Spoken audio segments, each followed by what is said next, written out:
Our next panel focuses on supporting rebuilding and recovery efforts in fire-impacted communities. The panel is led by Brandon Levin, Vice President in the Office of the CEO at Snap and founding member of the Department of Angels.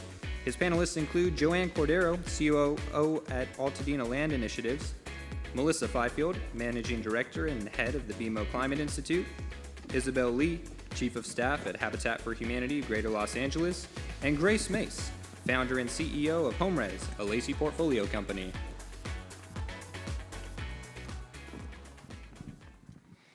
Thank you so much. I'm Brandon. Our team at Snap Inc. collaborated with the California Community Foundation to help stand up the Department of Angels, which is a new nonprofit created to serve Angelenos impacted by the Eaton and Palisades fires, and importantly, to center the survivor experience in our region's recovery. I'm grateful to Lacey for convening this panel and for hand-selecting this group of folks who are working in different parts of the recovery ecosystem. We thought it might be useful to ground the conversation in where we are today.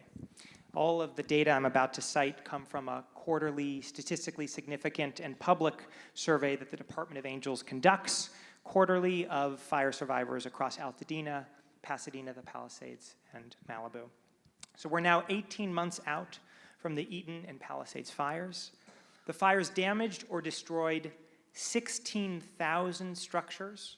Economic losses are estimated to reach into the hundreds of billions of dollars, and at least 31 lives were lost. 2 in 3 fire survivors are still displaced today, whether they lost their home entirely or were forced out of a home too damaged or contaminated to live in. For many, the defining challenge is the financial strain that makes recovery increasingly difficult to sustain.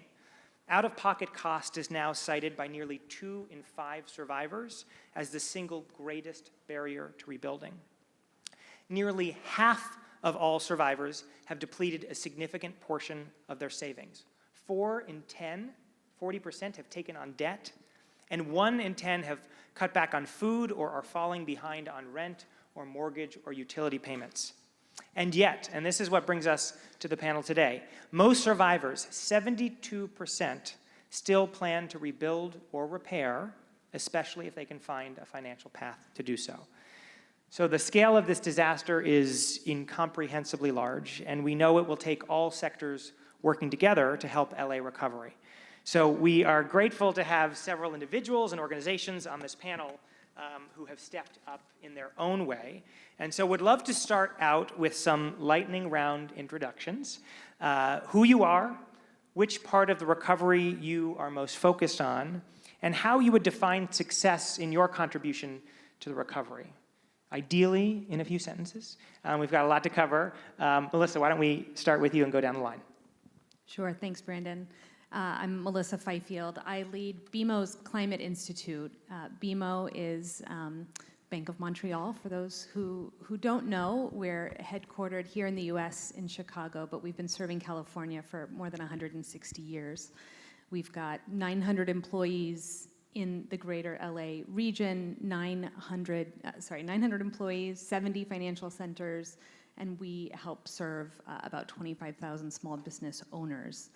The work that I do is focused on helping our clients navigate what energy and climate resilience looks like for them. And so I would say in the context of this conversation, that can be anything from our clients who were impacted by the fires directly and are interested in rebuilding. It's also the work that we do in partnership with our community investments team to look at what communities might need. In addition to products and services, what are the community services that are most needed that BMO can help support? So that's what we're focused on. I think from my perspective, what success looks like, is really thriving communities, and what an incredible opportunity for, I've heard several people talk about this opportunity to showcase on a world stage what that looks like. What an incredible rebirth story that we have to tell in a couple years. So thanks for having me. Good afternoon. I'm Isabel Lee. I'm the Chief of Staff at Habitat for Humanity of Greater Los Angeles. Habitat has been working in the Los Angeles community for over 30 years. Immediately after the wildfires, we launched our Rebuild LA initiative, which is really taking our way of taking crisis response to long-term recovery. We're combining a lot of our expertise in terms of home rebuilding and repairs and pairing it with survivor navigation to really provide a way that families that are in need are able to find a way to rebuild their lives. And in totality, for Habitat LA, success to us means not just simply rebuilding a house, but also ensuring that our most vulnerable populations, those that were underinsured, uninsured, or who are at risk of being left behind, have a path to return home safely. Good afternoon, everyone. First of all, I want to thank Matt and the entire Lacey team for hosting such an amazing gathering, and more specifically, supporting us, the cohort companies, to grow and strive. My name is Grace Mase. I'm an architect by training, multi-state licensed contractor, and founder for HomeRES. We use AI to help residential contractors to build more resilient, efficient, and sustainable homes, and making all these upgrades affordable through incentives, grants, and finance programs. I actually evacuated 2 fires, Oakland Hills, as well as Eden Fire last year. And what I learned firsthand about the hardest part about recovering is not about construction. It's actually facing these hundreds of unfamiliar decisions the survivor has to face at the worst period of their lives. And yet, when they turn to the contractors, they don't have the latest building science in their hand, although may not be their fault. And this is what we focus on, upskilling the residential contractors so they understand how to show their clients all these different options from resiliency, efficiency, and sustainability, and that all are affordable for them to make a better decision with a full financial picture, not just the upfront costs. What does that mean for their investment? And so when I think about how that is our North Star, how do we make sure that we do our part to support the whole rebuild process so that we can actually create this force of multipliers, helping contractors, not only just one project, we're talking about hundreds of projects they work on a yearly basis, and making this recovery process a reasonable approach and more affordable approach, and creating this hope and rebuilding the strength of this community, as well as creating jobs and keeping the financial benefits locally. Thank you. Hi, everybody. I'm Joanne Cordero. I lead the newer nonprofit Altadena Land Initiatives. Was founded by 2 Eden family survivors. One lost 2 homes, the other had significant damage, and they came together and wanted to find a solution to help homeowners return home. And so we've built and just now launching a program called the Gap Rebuild Program, which is helping homeowners get back in their home by providing gap financing that's tied to, the repayment is tied to their potential Edison settlement. So it's funding that is no cost to the homeowner, no interest and no payments, all paid back through their Edison settlement so that they can get back home now instead of waiting 3, 4, 5, 6, 7 years. And so we've partnered with Cathay Bank to help issue those loans, as well as very many construction builders in the area that are offering affordable, quality, production-style homes for Eaton residents. Thank you. I'd love to pick up on that last thread. And I think this is a question maybe for you, Joanne, and also for you, Melissa. As you sort of alluded, one of the defining challenges in recovery right now is financial. The Department of Angels research shows that for homeowners, the typical gap between insurance proceeds, so what they're getting from insurers, and rebuilding costs is now roughly $500,000 to $600,000 for each family. At the same time, as I shared earlier, nearly half of survivors have taken on debt, and more than 30% have said they aren't interested in another loan. So that sort of fact, combined with the fact that our surveys reveal that for many LA fire survivors, the appetite for financial products generally is waning. Given that reality, how are you, and let's start with Joanne and then go to Melissa, how are you designing financial solutions that meet people where they're at? Well, the most important thing is to provide a solution that isn't going to cost them much, right? They didn't ask for their house to be burned down, and there are solutions out there for loans, but those are very costly.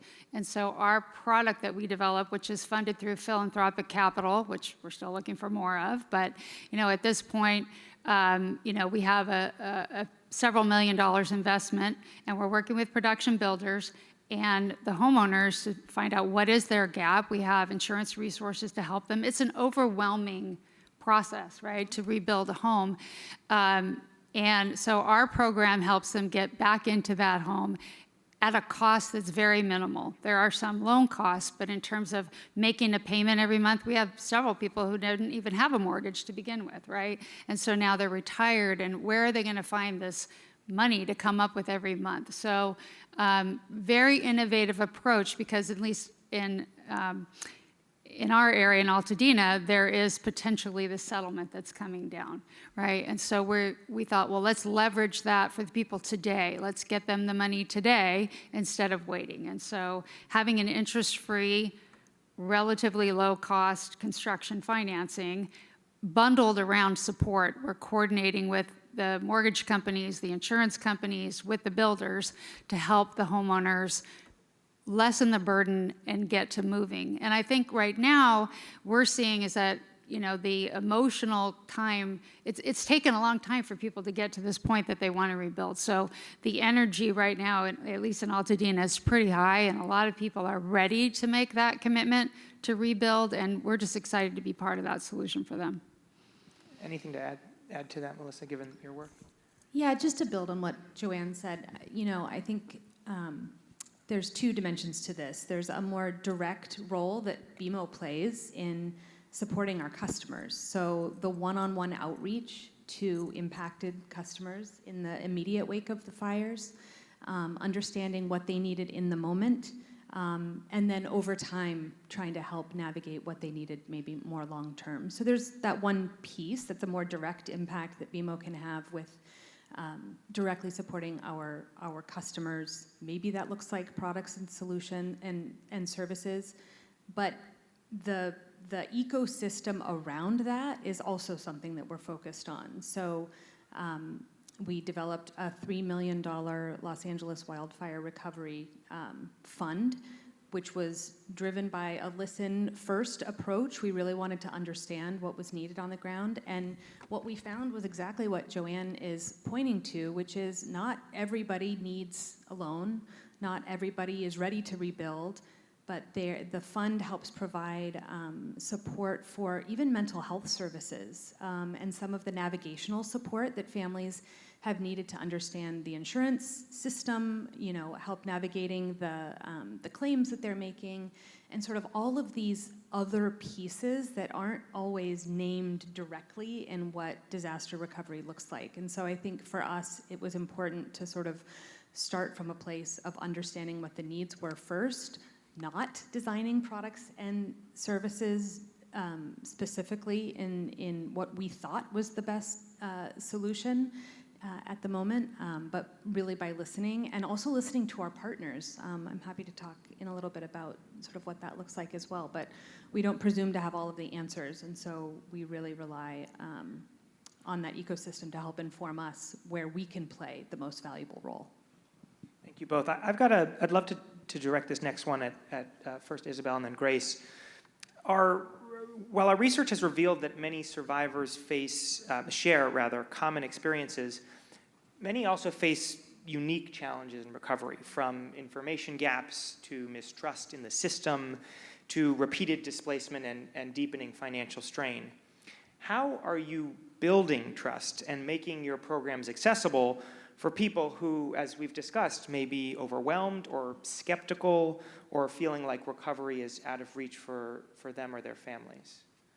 Yeah, we've really heard from a lot of the families that their path to rebuilding or recovery is not the same. There are those that have standing homes that need to find ways to rebuild. There are those that need full rebuilds. There are those that are renters that were displaced and now need to find a way to find another affordable home to live in. And the main way that we've done is similar to what Melissa was touching on, is we really did a lot of listening sessions. And what we heard from the community was that they needed to be able to have a trusted partner.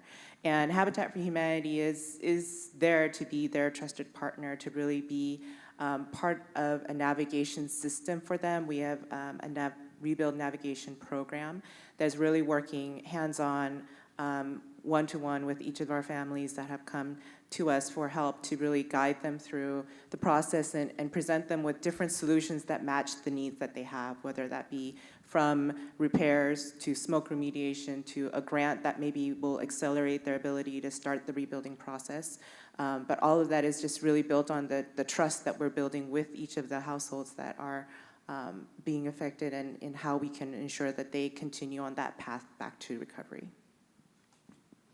And for us, we realize that trust often is built by just simply proximity and frequency.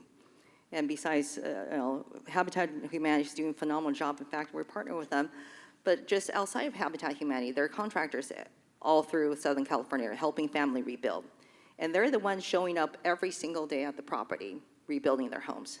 So that itself, actually, those conversations between the homeowners and the contractors are the most critical moments of trust building.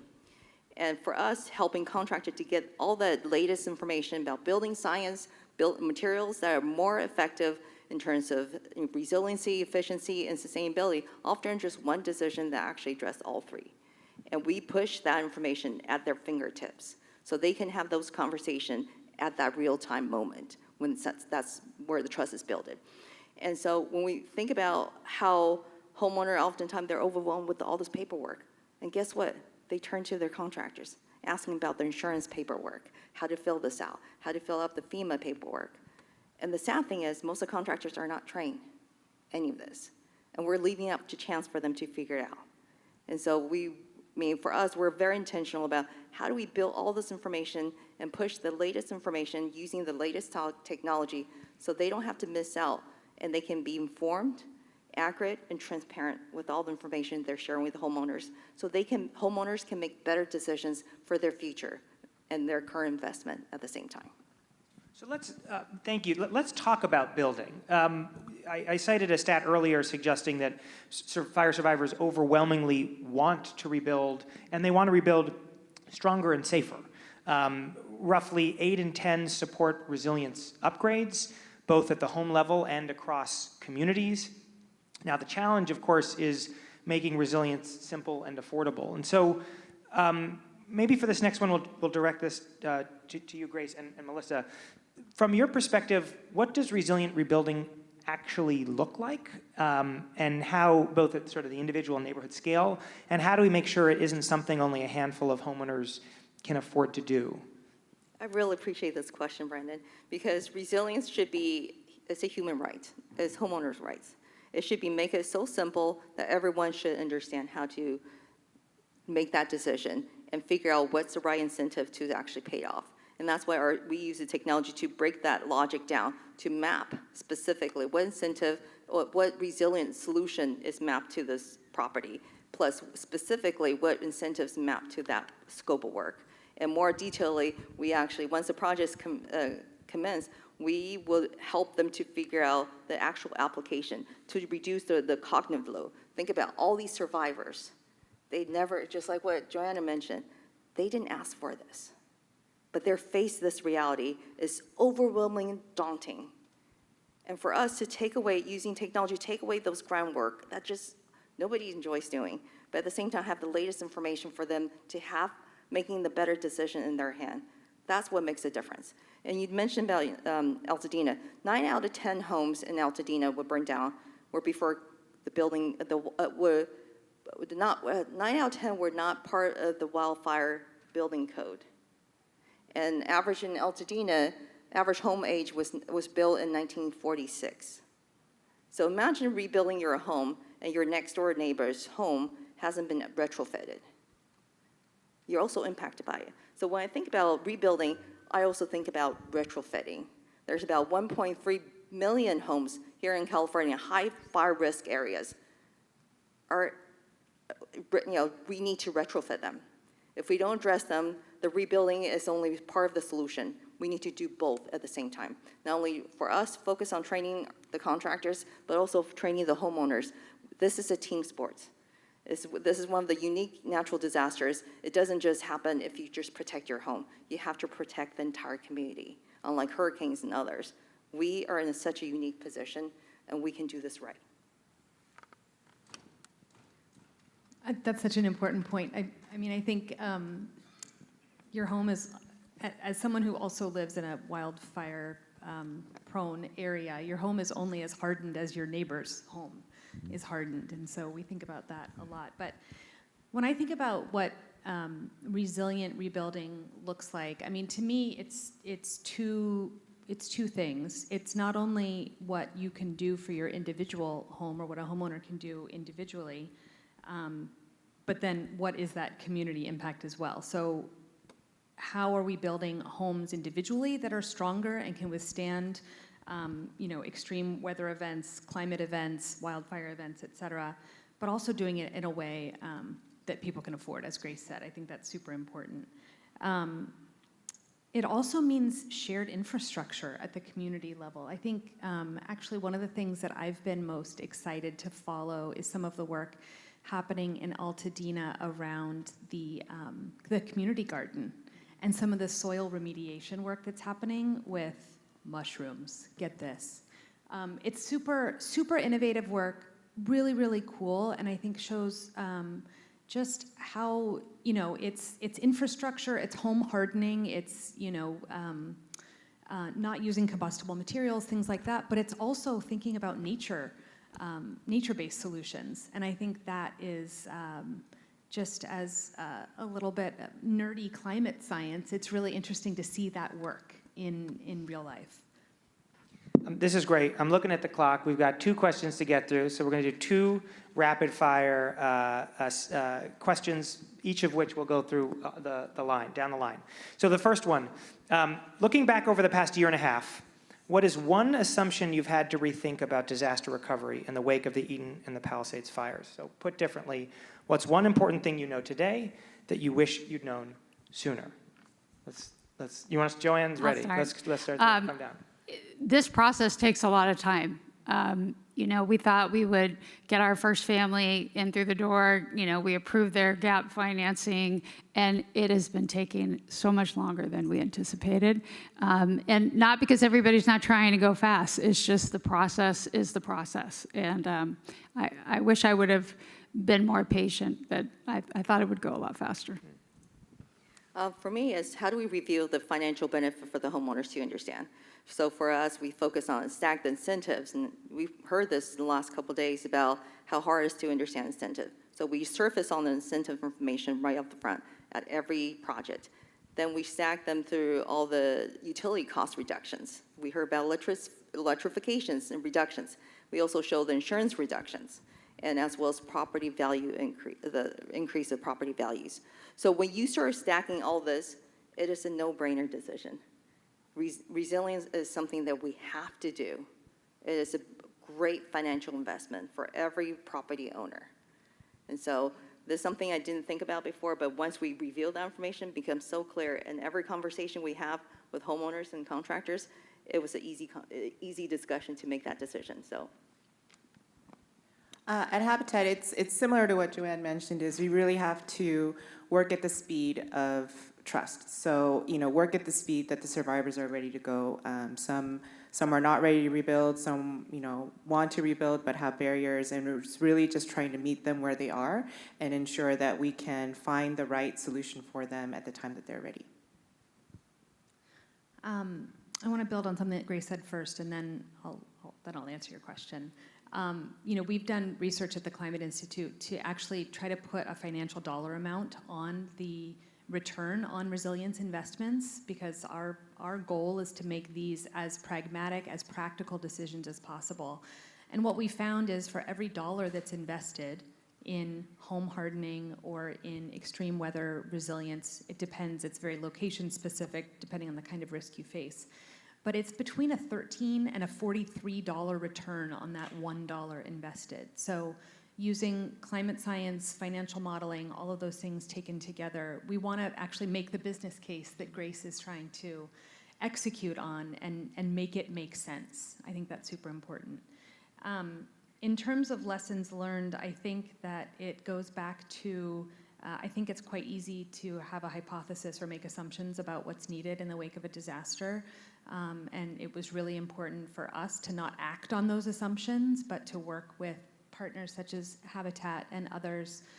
Lacey has been an important partner, the LA Economic Development Council, et cetera, to really understand the whole, like I said, the whole infrastructure, the ecosystem of services that a community needs to rebuild. It's not just about individual homes, but it's about the community where people live and how are people able to thrive in that kind of an environment, depending on, jobs, economic development, shelter, all of those things go hand in hand. You can't have one without the other. So I think really listening first and building a plan around that with really trusted partners who have a completely different dimension to the relationships that we might have with our clients, to have hopefully as much of a 360-degree view on how we can be most effective in the work that we do. So we are out of time. I promised that we would ask the final question: how will you commit to action on the road to 2028? So Matt will walk up and drag all of us off the stage. But before that happens, in 2 sentences, on our way out, how will each of you commit to action on the road to 2028? Grace and I are connecting, and we're going to help accelerate the adoption of the tools that she's developing to help put those solutions in the hands of people who are rebuilding. My job, I get to amplify good solutions and people who are doing cool work. Super excited to be here and for Lacey to convene these awesome conversations. So that's one specific action I'm taking.